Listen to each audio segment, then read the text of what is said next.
नमस्कार, traders diary में आपका स्वागत है। मैं हूं आपके साथ कुशल गुप्ता और मेरे साथ आज ट्रेडर्स डायरी खेल रहे हैं वरुण दुबे। एंड ओवरऑल जो मूड माहौल वरुण लग रहा है, ग्लोबल संकेत थोड़े से ठीक ठाक नजर आ रहे हैं, बट इसके बीच हमारे बाजारों में कल जो कंसोलिडेशन का मूड माहौल बना था, फ्राइडे का जो स्पेस है वो थोड़ा सा कंटिन्यू ही होता हुआ दिख रहा है। अब देखना है कि यहाँ पर वापस से रिवर्सल आते हैं या नहीं, बट आपको ग्लोबल संकेतों से किस तरह का मूड माहौल दिख रहा है और आज किस तरह का सेटअप है आपका? देखिए, ग्लोबल नो डाउट थोड़ा बहुत रिबाउंड देखने मिल रहा है। 3 दिनों की गिरावट के बाद यूएस के मार्केट जो है वो थोड़ा बहुत रिबाउंड वहाँ देखने मिला है। डाउ फ्यूचर्स, डाउ या नैस्डैक या S&P अगर आप देखेंगे तो वहाँ ठीक ठाक तेज़ी आपको निचले 100 से एटलीस्ट जो रिकवरी है वो देखने मिली है।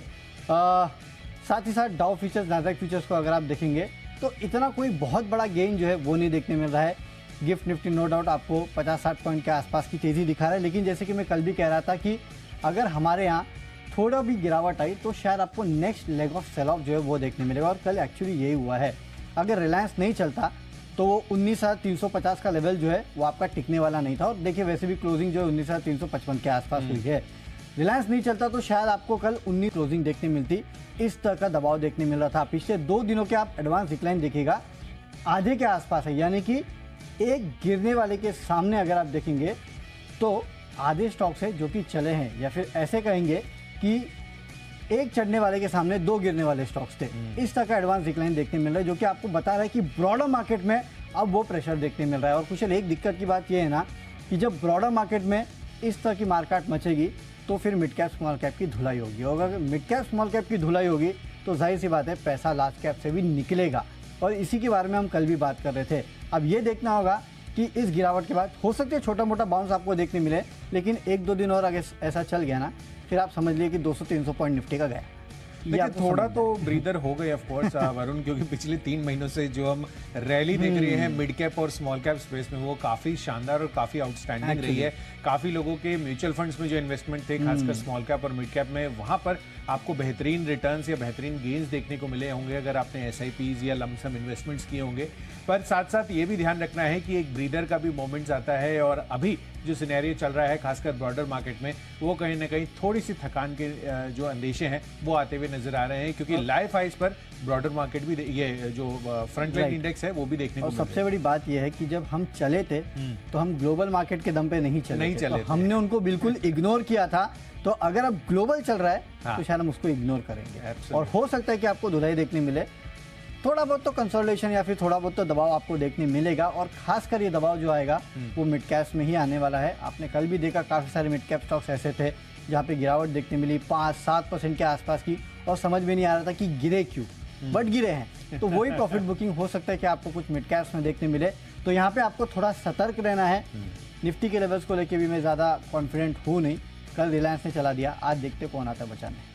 बिल्कुल वरुण, तो देखना होगा कि सेटअप आज का किस तरह बनेगा, बट फिलहाल जो हमने 20 दमदार ट्रेडिंग आइडियाज आपके लिए लेकर आए हैं, साथ ही इन्वेस्टमेंट पिक्स भी है कुछ, वो भी हम आपके सामने लेकर आते हैं। पर सबसे पहले जो अपनी पहली कैटेगरी है, बिना किसी देरी के अब इसकी शुरुआत कर लेते हैं। तो कैश सेगमेंट में वरुण आपसे शुरुआत करते हैं, कौन सा स्टॉक लिया? देखिए, सांघवी मूवर्स करके एक स्टॉक है जो अक्सर हम लेते नहीं है, लेकिन खबर आ गई है तो इसके लिए हमने इसको मैंने अपनी टीम में शामिल किया है। इसमें आप खरीदारी करके चल सकते हैं, ट्रेडिंग की पोजीशन जो है वो बना सकते हैं। 568 के लेवल के लिए आपको खरीदारी करना है। 535 का आपको स्टॉप लॉस भी रखना है। दरअसल रिन्यूएबल एनर्जी सेक्टर में IPP से इसको करीब 150 करोड़ के वर्क ऑर्डर जो है वो मिले हैं। तो इस खबर के चलते हो सकता है कि थोड़ा बहुत मूवमेंट आपको इस काउंटर में देखने मिले। हालांकि कल भी 4-5% के आसपास का मूवमेंट था, ये आपको बता देता हूँ, लेकिन हाँ खबर आई है, इस खबर के चलते एक ट्रेडिंग पोजीशन ली जा सकती है। 568 के लेवल के लिए खरीदारी करना है। 535 का रखिएगा स्टॉप लॉस। बिल्कुल। तो चलिए, सांघवी मूवर्स खबर अच्छी आती हुई दिख रही है, तो उस वजह से ये फोकस में आज रह सकता है। मेरी तरफ से कैश सेगमेंट में है APL अपोलो ट्यूब्स का काउंटर। वैसे भी हम देख रहे हैं कि कल के दिन में बाजारों की ओवरऑल आपको पिटाई होती हुई दिखेगी, पर मेटल स्पेस काफ़ी शानदार तेज़ी दिखाते हुए नजर आए थे। APL अपोलो ट्यूब्स को लेकर अच्छी खबर आती हुई दिख रही है, जिसके अंतर्गत इसकी जो सब्सिडियरी है APL अपोलो बिल्डिंग प्रोडक्ट्स, उसको SIPB छत्तीसगढ़ सरकार यानी कि स्टेट इन्वेस्टमेंट प्रमोशन बोर्ड से यहाँ पर 500 करोड़ रुपए का इंसेंटिव ये देते हुए नजर आ रहे हैं। तो जाहिर सी बात है, अब इसमें स्टैम्प ड्यूटी भी इंक्लूडेड है, उसमें स्टैम्प ड्यूटी में छूट मिल रही है 15 सालों के लिए। नेट जो SGST है, वो स्टेट GST, वहाँ पर आपको ये 75% आता हुआ दिख रहा है। तो कुल मिलाकर आप देखिए तो 500 करोड़ रुपए के इंसेंटिव्स एपीएल अपोलो ट्यूब्स की सब्सिडरी को यहाँ पर मिलते हुए दिख रहे हैं छत्तीसगढ़ सरकार से। तो इस वजह से मुझे लग रहा है कि यहाँ पर अच्छी तेजी आज बन सकती है। करीबन 1308 रुपए की क्लोजिंग रही है। खरीदारी करके चलिए 1350 रुपए के टारगेट के लिए, पर 1290 रुपए का स्टॉप लॉस भी स्ट्रिक्टली फॉलो कर चलना है, क्योंकि mid cap small cap space में हम देख ही रहे हैं किस तरह से ऊपरी स्तरों से दबाव भी आता हुआ नजर आ रहा है। तो अच्छा खासा पुश आपको यहाँ पर तेजी का मिल सकता है इस खबर के दम पर स्टॉप लॉस भी नीचे साइड पर मेंटेन कर चलिए ये तो हो गई कैश सेगमेंट की बात। अब आगे बढ़ते हैं डेरिवेटिव स्पेस की तरफ, और यहाँ पर फ्यूचर्स कैटेगरी में मैंने जो स्टॉक चुना है वो है जेएसपीएल का। जेएसपीएल बहुत ही स्ट्रॉन्ग मूव अगर आप पिछले एक महीनों का चार्ट स्ट्रक्चर इसका देखेंगे उसमें बनता हुआ नजर आया है। इनफैक्ट अभी जो इसकी प्राइसिंग है 629-30 रुपए की, पिछले एक महीने का मूव आप देखिए तो ऑलमोस्ट 100 रुपए की गेन्स यहाँ पर इस काउंटर ने आपको ऑलरेडी दिखा दिए हैं। कल भी आप देखिए 2 से 2.5% की शानदार तेजी थी। यूएस में अगर आप ओवरऑल इंडेक्स लेवल पर बात करेंगे ऑलमोस्ट 1.5% तक चलता हुआ दिखा था। तो जेएसपीएल सारे क्यूज इसके फेवर में आज जाते हुए दिख सकते हैं। 630 रुपए के आसपास की प्राइसिंग है अभी, 645 रुपए ये नया टारगेट बनेगा, 618 रुपए का रखें स्टॉप लॉस। चलिए जेएसपीएल में आपको खरीदारी करना है, लेकिन मेरे तरफ से फ्यूचर में बिकवाली का कॉल है, और ये स्टॉक आज सबसे ज़्यादा चर्चा में रहने वाला है, और वो है वेदांता का। देखिए कल भी मैंने अपने टीम में शामिल किया था। अब वेदांता की खबर है ना कुशल, दरअसल समझ में नहीं आती, में नहीं रहता है वरुण ये सही में। आई मीन क्या हो रहा है इस कंपनी में ना, ये समझ में नहीं आता। पहले लेवल्स बता देता हूँ। 272 के लेवल के लिए बिकवाली कीजिएगा, 283 का स्टॉप लॉस रखना है। कल हमने खबर सुनी थी कि फॉक्सकॉन का जो हिस्सा है वो ये खरीद रहे हैं, और अपनी खुद की ग्रुप कंपनी में कहीं ना कहीं हिस्सा खरीद रहे हैं। अब ये खबर आ रही है कि फॉक्सकॉन के साथ इनका जो सेमीकंडक्टर के लिए टाई अप था वो यहाँ पे टूट चुका है, आगे ये नहीं बढ़ने वाले हैं। और इनफैक्ट जेवी टूटने पर सरकार की तरफ से भी ये बयान आया है कि कंपनियों के पास ना तो चिप बनाने का अनुभव है और ना टेक्नोलॉजी का। मतलब ठीक है, अब ये इनका जेवी तो टूट गया है, ये समझ में आता है, लेकिन कुशल मैं ये देखना चाहूँगा कि सेबी इसके ऊपर क्या एक्शन लेता है, क्योंकि इसके कुछ दिन पहले आपको याद होगा जब ये पूरे फॉक्सकॉन के साथ इन्होंने जेवी की थी, उसके बाद सेबी ने इनके ऊपर एक पेनल्टी लगाई थी कि आपके डिस्क्लोजर सही नहीं थे। अब ये इनने जो परसों डिस्क्लोजर दिया है और कल जो निकल के आया, दोनों एकदम अलग है। परसों जो डिस्क्लोजर निकल के आया वो इससे ये लग रहा था कि शायद इन्होंने फॉक्सकॉन का हिस्सा खरीद लिया है, बहुत ऑप्टिमिस्टिक है ओवरऑल सेमीकंडक्टर को लेके, और अब समझ में आता है कि फॉक्सकॉन ने दरअसल इस जेवी को तोड़ दिया है। तो आई मीन बहुत कन्फ्यूजन है इसको लेके, लेकिन हाँ अब जो खबर निकल के आ रही है वो ये समझ में आ रहा है कि इनका जेवी जो है वो तो टूट चुका है सेमीकंडक्टर के लिए। अभी आगे खुद बनाएंगे, किसके साथ जेवी करेंगे, क्या करेंगे, ये तो आने वाला दिन बताएगा। लेकिन आज फिलहाल हो सकता है कि आपको शायद वेदांता में इसके चलते थोड़ा बहुत प्रेशर देखने मिले। 272 के लेवल के लिए बिकवाली कर सकते हैं, 283 का रखना है स्टॉप लॉस। अगली कैटेगरी की तरफ चलते हैं जो कि ऑप्शंस की कैटेगरी, और यहाँ पे HDFC लाइफ 670 का कॉल ऑप्शन खरीदना है 25 रुपये के लेवल के लिए, 17 रुपये का आपको स्टॉप लॉस रखना है। ठीक है, वैसे भी लाइफ इंश्योरेंस कंपनियों में अगर आप देखेंगे या फिर पूरा का पूरा इंश्योरेंस सेक्टर ही देख लीजिए, जनरल इंश्योरेंस भी अच्छी खासी तेज़ी देखने मिल रही है। कल भी देखिए ICICI प्रू पे जेफरीज ने अपना लक्ष्य बढ़ाया था। इस पूरे स्पेस में लगातार ब्रोकरेज हाउसेज जो है अपना लक्ष्य बढ़ाते जा रहे हैं। जून में लाइफ इंश्योरेंस कंपनियों का जो डेटा आया है उसमें HDFC लाइफ के ओवरऑल अगर आप देखेंगे तो प्रीमियम में करीब 32-33% के आसपास की बढ़ोतरी हुई है। तो इस इंडस्ट्री में सबसे ज़्यादा ग्रोथ अगर किसी ने डिलीवर की है तो वो HDFC लाइफ ने डिलीवर की है। तो मेरे ख्याल से इसके चलते हो सकता है कि आज HDFC लाइफ में एक फॉलो बाइंग आपको देखने मिले। कल भी तेज़ी थी, आज भी हो सकता है तेज़ी हो थोड़ी बहुत। इसके लिए कॉल ऑप्शन आपको खरीद के चलना है। 670 का कॉल ऑप्शन है, ऑलमोस्ट एट द मनी है। 25 रुपये के लेवल के लिए 17 रुपये का रखिएगा स्टॉप लॉस।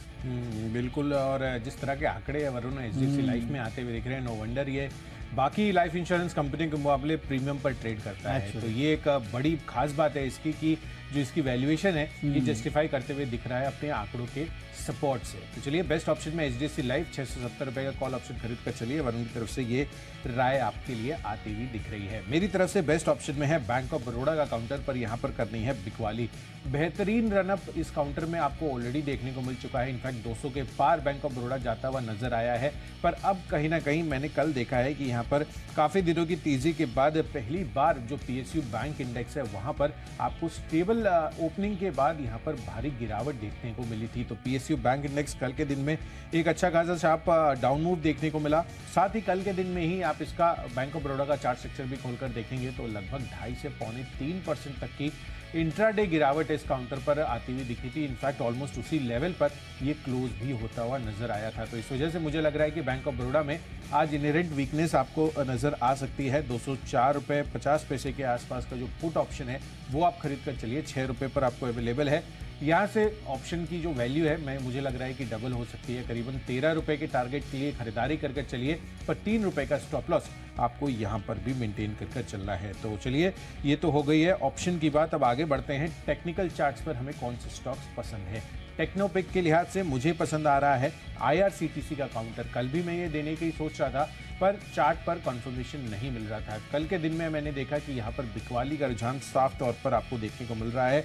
इनफैक्ट पिछले 20 दिनों से अब मैंने टेक्निकल सेटअप इसका स्टडी किया तो लगातार इसमें वीकनेस आ रही है। इनफैक्ट 660 रुपए के लेवल 20 दिन पहले के आसपास ये ट्रेड करता हुआ नजर आ रहा था, और अब आप देखिए ऑलमोस्ट 617 के आसपास ये आ चुका है। तो गिरावट का जो ट्रेंड है वो इस काउंटर पर पिछले 20 दिनों से लगातार जारी है, और वो आज भी कंटिन्यू रह सकता है, क्योंकि मार्केट कहीं ना कहीं मुझे लग रहा है कि ओवरऑल थोड़ा मिड कैप और स्मॉल कैप स्पेस की बात करें तो एक कंसोलिडेशन लेवल पर बन रहा है। तो 600 रुपए का नया टारगेट IRCTC में बिकवाली कर चलिए, 625 रुपए का रखिए स्टॉप लॉस। चलिए, तो IRCTC यहाँ पे आपको बिकवाली करना है। लगातार इस स्टॉक में गिरावट देखने मिल रही है और पूरी तरह से पट्टी से उतर चुका है ये स्टॉक मेरे तरफ से। लेकिन टेक्निकल पिक है प्राज इंडस्ट्रीज। खरीदारी करके आपको चलना है 425 के लेवल के लिए, 401 के आसपास का स्टॉप लॉस भी रखेगा।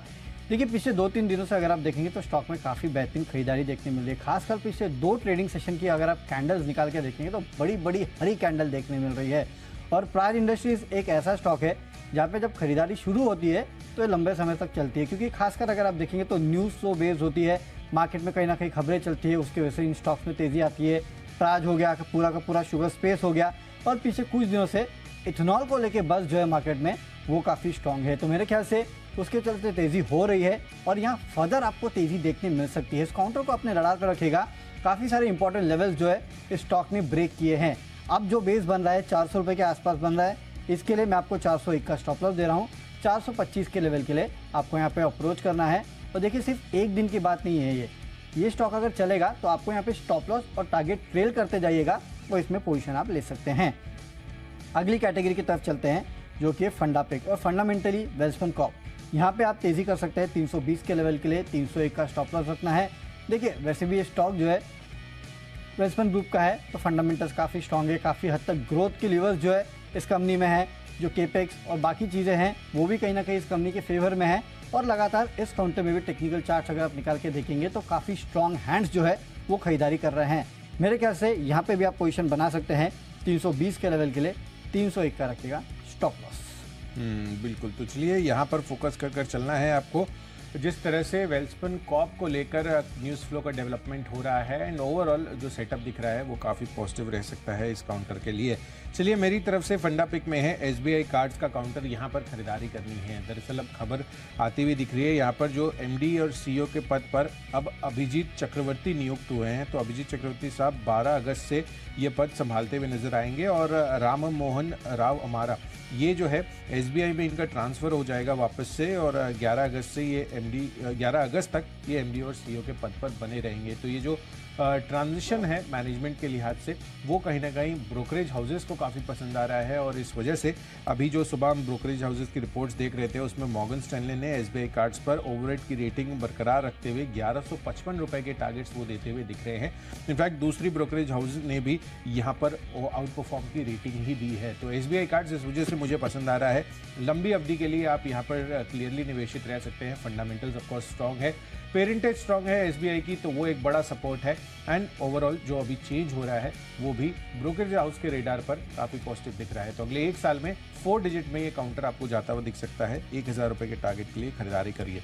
चलिए, अब आगे बढ़ते हैं। निवेश के लिहाज से कौन सी पिक हमने चुनी है उस पर एक नज़र डाल लेते हैं। यहाँ पर इन्वेस्टमेंट में मुझे पावर ग्रिड काफ़ी पसंद आ रहा है। पावर ट्रांसमिशन कारोबार में कंपनी है, एंड ओवरऑल अगर आप देखें तो सरकारी कंपनियों में ये इस काउंटर काफ़ी अच्छा मूव करता हुआ दिखा है। अगर आप पिछले 6 महीनों का ट्रेंड देखें तो 210 रुपये के लेवल से बढ़ते बढ़ते अब 250 रुपये के आसपास ये काउंटर आ चुका है, और डिविडेंड यील्ड के लिहाज से भी 4.5-5% के दमदार रिटर्न आपको यहाँ पर देखने को मिल रहे हैं। तो एक तरफ तो है कैपिटल गेंस, जो यहाँ पर आपको अच्छे रिटर्न मिले हैं 210 से 250 अगर आपने 6 महीने पहले ही इसमें इन्वेस्ट किया हो, और साथ ही डिविडेंड के लिहाज से भी ये काउंटर अच्छा है। तो आपको डबल बेनिफिट पावर ग्रिड सरकारी कंपनी होने की वजह से एनी विच वेज इसका बड़ा सपोर्ट है। एंड आप 250 रुपये पर अगर आप अभी भी खरीदते हैं तो 50 रुपये के गेंस तो आपको कंफर्टेबली, यानी कि 20 से 22% के और फर्दर रिटर्न्स के लिए 1 साल में अगर आप पावर ग्रिड में निवेशित रह सकते हैं और 5% की डिविडेंड यील्ड भी आ जाती है तो काफ़ी अच्छे रिटर्न्स ये आपके पोर्टफोलियो के लिहाज से बन सकता है। तो पावर ग्रिड यहाँ पे आप खरीदारी करके चलेगा, लंबे अवधि में अच्छी खासी कमाई हो सकती है। मेरे तरफ से जो निवेश का स्टॉक है वो है गोदरेज इंडस्ट्रीज। यहाँ पे खरीदारी करके चलेगा, 12 महीने का वक्त देना होगा, 600 रुपये के लेवल देखने मिल सकते हैं। फिलहाल अगर आप देखेंगे तो करीब 488-490 के आसपास ट्रेड कर रहा है। और देखिए ये स्टॉक जो है ना एक स्लो मूविंग स्टॉक है, बहुत आराम से चलता है। आपको 600 रुपये 1-2 दिन में तो बिल्कुल देखने नहीं मिलेंगे, महीने भर में भी देखने नहीं मिलेंगे। गिरता भी काफ़ी स्लो है, चलता भी काफ़ी स्लो है।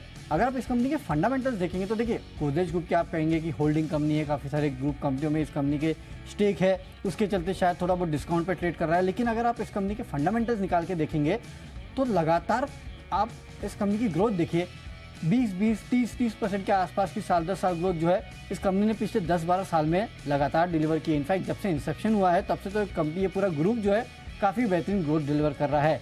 एक ही तकलीफ है कि ट्रेडर्स के ऑफ रिकॉर्ड अक्सर ये स्टॉक हो जाता है, अक्सर ये ग्रुप हो जाता है और काफ़ी हद तक इसको लोग फंडामेंटल पैरामीटर्स पे ही कहीं ना कहीं मापते हैं। हाइज अगर आप देखेंगे तो करीब 670 के आसपास के हाइज एक ज़माने पे इस कंपनी ने बनाए थे। वहाँ से देखिए 30% डिस्काउंट पे ट्रेड कर रहा है और इस डिस्काउंट पे ट्रेड करने का कोई रीज़न नहीं है, केवल एक ही रीज़न है कि लोग इस स्टॉक को या फिर इस कंपनी को भूल चुके और ट्रेडर्स के ज़्यादा रडार पे ही रहता नहीं है। मेरे ख्याल से ये सही समय है इस स्टॉक में पैसा लगाने का। 50% पैसा अपना अभी लगा दीजिएगा, थोड़ा रुकेगा, उसके बाद 50% आपको और लगाना है। लेकिन हाँ, 600 रुपये का लक्ष्य जो है करीब 12 से 14 महीने में आपको ये स्टॉक दिखा सकता है। पेशेंटली वेट करना है आपको इस स्टॉक में, क्योंकि काफ़ी स्लो मूविंग स्टॉक है। पोर्टफोलियो में रखिएगा और उसके बाद देखिएगा किस तरह का मूव देखने मिलता है। फंडामेंटल स्टॉक है, फंडामेंटल्स अच्छे हैं, केवल एक ही चीज़ है, ऊपरी स्टॉक से गिर चुका है तो मौके अच्छे हैं खरीदने के।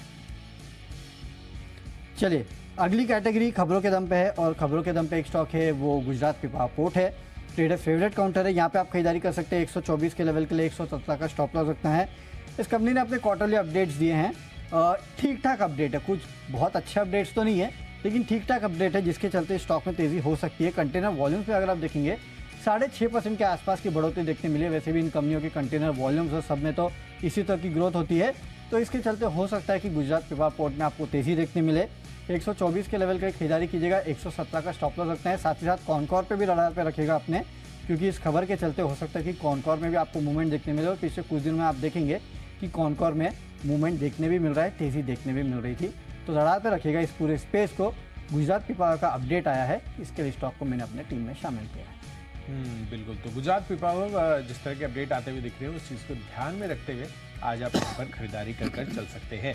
चलिए मेरी तरफ से खबरों के लिहाज से है विप्रो इस काउंटर पर करनी है बिकवाली। अब आप देखिए इस हफ्ते ही इसके काउंटर के नंबर आने वाले हैं और कहीं ना कहीं आईटी कंपनियों में जिस तरह की वीकनेस कल के दिन में भी बनती हुई नजर आई, मुझे लग रहा है कि विप्रो में और फर्दर बिकवाली इस बारी आज के लिए भी बन सकती है। क्यों? क्योंकि ब्रोकरेज हाउस जो सिटी है उनकी तरफ से भी बिकवाली की राय आती हुई दिख रही है। उन्होंने मेंटेन किया है और लक्ष्य 335 रुपए के देते हुए दिख रहे हैं। तो मौजूदा भाव से सिग्निफिकेंट डाउनसाइड ये एक्सपेक्ट करके चल रहे हैं। 391 रुपए की क्लोजिंग रही है, बिकवाली करके चलिए 375 के टारगेट के लिए 400 रुपए का रखिए स्टॉप लॉस। बढ़ते अपनी आखिरी और फाइनल कैटेगरी माई चॉइस की तरफ, और माई चॉइस कैटेगरी में वरुण मेरी तरफ से जो स्टॉक्स है उसमें एक खरीदारी और माफ़ कीजिएगा 2 खरीदारी और 1 बिकवाली का कॉल यहाँ पर है। तो सबसे पहले खरीदारी के कॉल बताता हूँ, उसमें टाटा स्टील है। यहाँ पर खरीदारी करके चलनी है, बहुत ही बेहतरीन अपमूव, इनफैक्ट काफ़ी महीनों के कंसोलिडेशन के बाद यहाँ पर बनता हुआ दिखा है। कल जिस तरह की 3-3.5% की दमदार तेजी हुई है, टाटा स्टील पर खरीदारी करके चलिए 120 रुपये। अब इसका नया टारगेट आज के लिए बन सकता है 113 रुपये का, रखिए स्टॉप लॉस।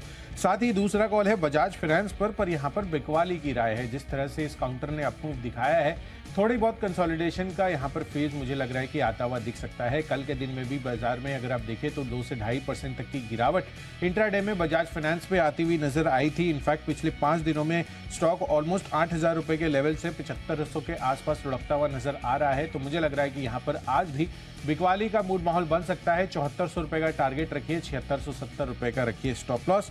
और आखिरी कॉल है यहाँ पर ब्रिटानिया पर, जहाँ पर कर चल रही है खरीदारी। इनफैक्ट अगर आप देखें तो करीबन 800 रुपए की तेजी यहाँ पर 5,000 रुपए के लेवल से लगातार यहाँ पर आती हुई दिख सकती है। और मुझे लग रहा है कि इस वजह से अभी जो मौजूदा इसका प्राइस है करीबन 5,000 रुपए का, इमीडिएट टारगेट 5,200 रुपए का बन सकते हैं, पर 5,000 रुपए आपको यहाँ पर लगाना होगा स्टॉप लॉस। चलिए माय चॉइस में मेरे तरफ से तीनों के तीनों बिकवाली के कॉल है। सबसे पहले NMDC 105 के लेवल के लिए बिकवाली करना है। 109.5 के आसपास का स्टॉप लॉस रखेगा। हो सकता है कि आज आपको मेटल स्टॉक्स में दबाव देखने मिले। कल यही सेक्टर था जो कि तेज़ी में था, आज हो सकता है आपको थोड़ा बहुत दबाव देखने मिले और कुछ हद तक प्राइस कट की खबरें जो है वो भी मार्केट में चल रही हैं। अगला स्टॉक है आरती इंडस्ट्रीज। यहाँ पे आपको बिकवाली करना है 440 के लेवल के लिए। 460 का स्टॉप लॉस रखेगा। चार्ट्स पे कमजोर है, लगातार बिकवाली देखने मिल रही है इस पूरे सेक्टर में। स्टॉक में भी पिछले कुछ दिनों में लगातार बिकवाली थी। मेरे ख्याल से यहाँ पे और सेल ऑफ देखने मिलेगा और ऐसा ही हाल इंडिया मार्ट इंटरमेश का है। यहाँ पे भी आपको बिकवाली करके चलना है 2570 के लक्ष्य के लिए। 2675 का आपको यहाँ पे भी स्टॉप लॉस रखना है, क्योंकि चार्ट पे अगर आप देखेंगे तो इंडिया मार्ट में भी अच्छी खासी कमजोरी देखने मिल रही है। लगातार बिकवाली के घेरे में ये स्टॉक और काफ़ी सारे इंपॉर्टेंट सपोर्ट लेवल्स जो है उनको भी ये ब्रेक कर चुका है। तो यहाँ पे भी प्रेशर बन सकता है। अगर मार्केट में गिरावट आई तो 2570 के टारगेट के लिए बिकवाली करना है।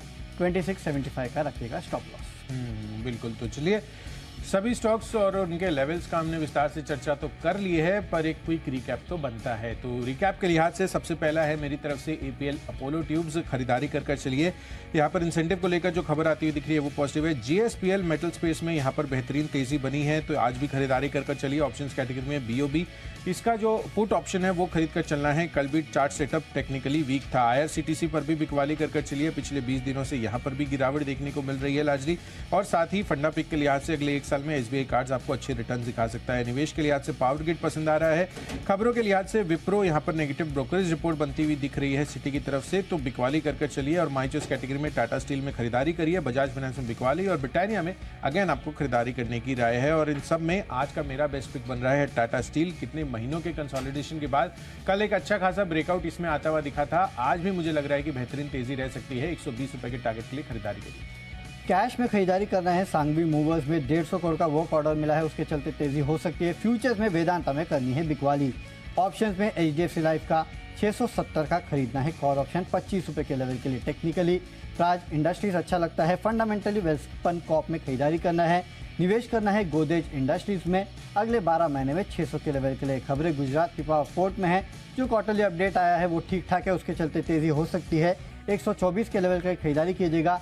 माई चॉइस में NMDC में करनी है बिकवाली। मेटल काउंटर्स दबाव में हो सकते हैं। साथ ही साथ आरती इंडस्ट्रीज और इंडिया मार्ट का चार्ट काफ़ी वीक लगता है, इसके लिए दोनों स्टॉक में बिकवाली करनी है। और आज का मेरा बेस्ट पिक वेदांता है। यहाँ पे बिकवाली कीजिएगा 272 के लेवल के लिए। 283 का स्टॉप लॉस रखना है। फॉक्सकॉन के साथ जो इनकी सेमीकंडक्टर डील थी वो अब टूट चुकी है, तो उसका एक इम्पैक्ट आपको स्टॉक पे देखने मिलेगा। बिकवाली कीजिएगा वेदांता में। बिल्कुल।